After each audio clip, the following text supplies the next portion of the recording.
नमस्कार, मैं अनुज में रिपोर्ट टुडे से। जैसा कि कल से सरकार द्वारा सभी धार्मिक स्थलों को खोलने की इजाज़त दे दी गई है। मैं इस वक्त मौजूद हूँ गुरुद्वारे में, जहाँ पर सरकार द्वारा गाइडलाइंस के नियमों के तहत क्या क्या पालन कराया जाएगा भक्तों को लेकर। आइए बात करते हैं यहाँ के ग्रंथी साहब से। गुरुद्वारा खोल दिए जाएंगे जी, क्या क्या पालन आपके द्वारा भक्तों के लिए किया जाएगा? हमारे यहाँ पर जो है गुरुद्वारे के अंदर सब तो पहले बाबा जी के दरबार में आते हैं।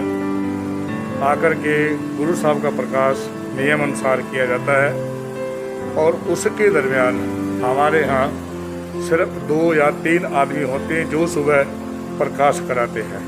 उसके बाद में हमारे यहाँ जैसे कि सुबह पाठ पूजा होता है, वो पाठ पूजा करते हैं। पाठ पूजा करने के बाद करीबन 6-6:15 बजे जो है हमारे यहाँ पर समाप्ति हो जाती है, अरदास हो जाती है।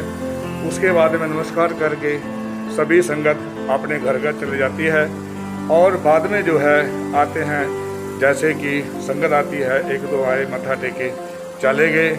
ऐसे ही यहाँ पर जो है ये परंपरा चल रही है और सरकार के बताए नियम अनुसार ही यहाँ पर जो कार्यक्रम चल रहा है उसी तरह चलेगा, क्योंकि यहाँ की परंपरा गुरुद्वारे की ऐसी है कि जो कि हमारे गुरु साहब ने हमें अपनी दर्ज में रहने के लिए इजाज़त दी है।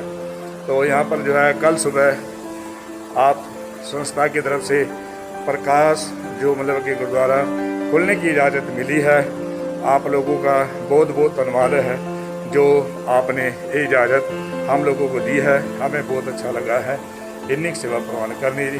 वाहिगुरु जी का खालसा, वाहिगुरु जी की फतेह।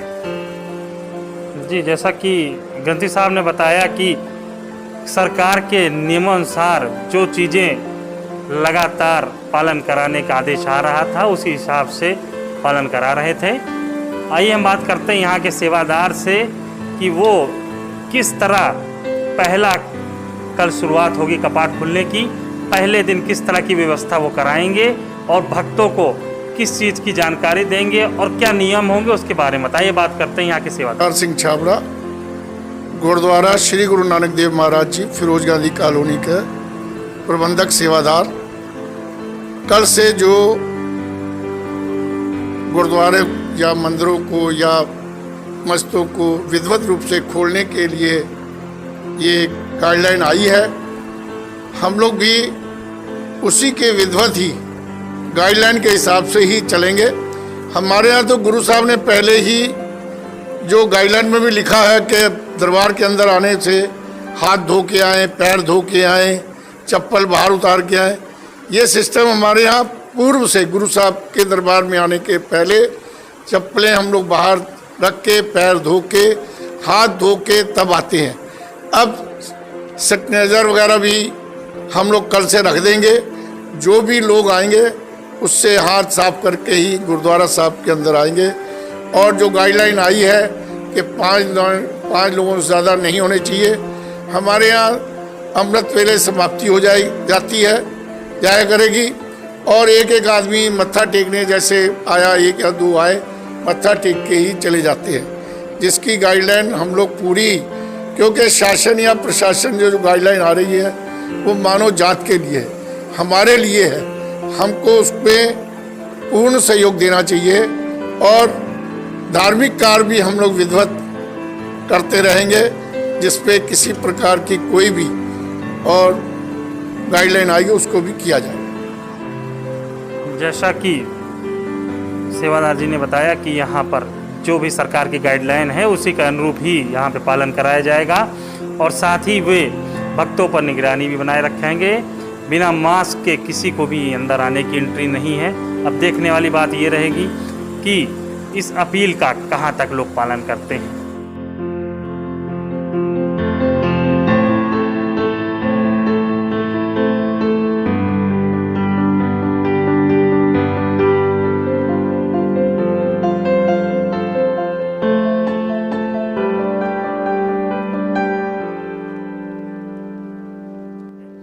मैं मौजूद हूँ रायबरेली के एक प्रतिष्ठित मंदिर में, जहाँ पर अभी तक लॉकडाउन के दौरान नियमानुसार जो पूजा हो रही थी वो हो रही थी, लेकिन कल से भक्तों के लिए मंदिरों को खोल दिया गया है।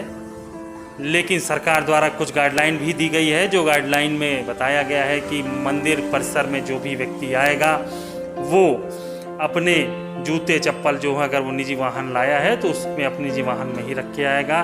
बिना मास्क के एंट्री नहीं होगी मंदिर के अंदर। साथ ही मंदिर परिसर से आने से पहले उनको साबुन से अपने हाथ पांव धोने होंगे, तभी वो मंदिर परिसर के अंदर एंट्री कर सकते हैं। ज़्यादा जानकारी के लिए मैं बात करना चाहूँगा यहाँ मंदिर के जो पुजारी हैं कि किस प्रकार कल जो मंदिर खोलने जा रहा है इसको लेकर उनकी क्या तैयारी रहेगी और किस तरह वो अपने भक्तों और अपने समिति द्वारा भक्तों को सोशल डिस्टेंसिंग और नियमों को बारे में जानकारी देंगे। आइए बात करते हैं यहाँ के मंदिर पुजारी से। वैसे अपना परिचय दीजिए। विजय शंकर द्विवेदी। और मंदिर जैसे कि कल खोला जाएगा तो घंटा वगैरह बंधा दिया जाएगा और प्रसाद वगैरह वितरण नहीं होगा। जैसे कि जूते चप्पल वगैरह लोग बाहर अपना साधन में उतार दें और सैनिटाइज करके हाथ और साबुन से हाथ पैर धुल के मंदिर में प्रवेश करें। 5 लोगों से ज़्यादा वर्जित नहीं है। 5 लोग हो के 5 लोग बाहर जाने के बाद ही 5 लोगों की आगे एंट्री होगी। जैसा कि पुजारी जी ने बताया कि 5 लोगों से ज़्यादा मंदिर के अंदर प्रांगण में पूजा नहीं की जा सकती है। 5-5 लोग करके ही आएंगे, साथ ही सोशल डिस्टेंसिंग का पालन करेंगे।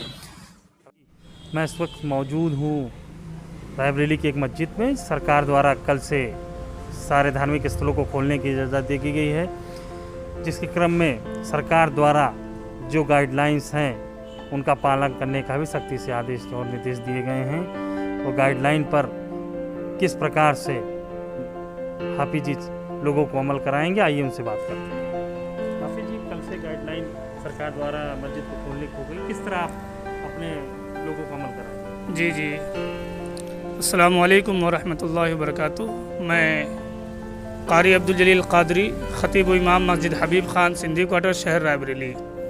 जैसा कि न्यूज़ चैनल्स और न्यूज़पेपर के ज़रिए मालूम हुआ कि कल से सभी धार्मिक स्थल हुकूमत हिंद ने खोलने की इजाज़त दी है कि सभी धार्मिक स्थल में लोग जाएंगे, लेकिन 5-5 आदमी ही करके जाएंगे। उसी का हम सबको पालन करना है। और जो यहाँ पर मस्जिद में नमाज़ पढ़ने के लिए आएंगे वो मास्क लगा कर आएंगे। सैनिटाइज़र वगैरह का भी इंतज़ाम सारा किया गया है। और हमारे यहाँ ये सामने मस्जिद के बाहर ही वज़ू खाना है। जो लोग 5 वक्त नमाज़ पढ़ने के लिए जाते हैं तो उनके लिए तो ज़रूरी है ही कि वो 5 वक्त नमाज़ पढ़ने से पहले वज़ू करते हैं। मैं मौजूद हूँ रायबरेली में, जहाँ पर जिला प्रशासन द्वारा सभी धर्म गुरुओं के साथ बैठक करी जा रही है। वो गाइडलाइन का पालन करने व उनके बारे में जानकारी सभी धर्म गुरुओं को दे रहे हैं। वह उनसे अपने लोगों, अपने भक्तों से भी अपील करने का भी आग्रह कर रहे हैं। आइए आपको दिखाते हैं कि क्या है उनकी बात और किस तरह वो अपील करके धर्म गुरुओं को बता रहे हैं। आइए हम संक्रमण से बचाव के बारे में लगातार जागरूक किया जाएगा। परिसर के बाहर स्थित किसी भी प्रकार की दुकान, स्टॉल, कैफेटेरिया, शॉप पर भी पूरे समय सोशल डिस्टेंसिंग के मानकों का कड़ाई से पालन करना होगा। जो धार्मिक स्थलों के आसपास या उनके बगल में या परिसर में जो दुकानें हैं उन पर भी वही चीज़ लागू होगी जो यहाँ लागू हो रही है धार्मिक स्थल पर।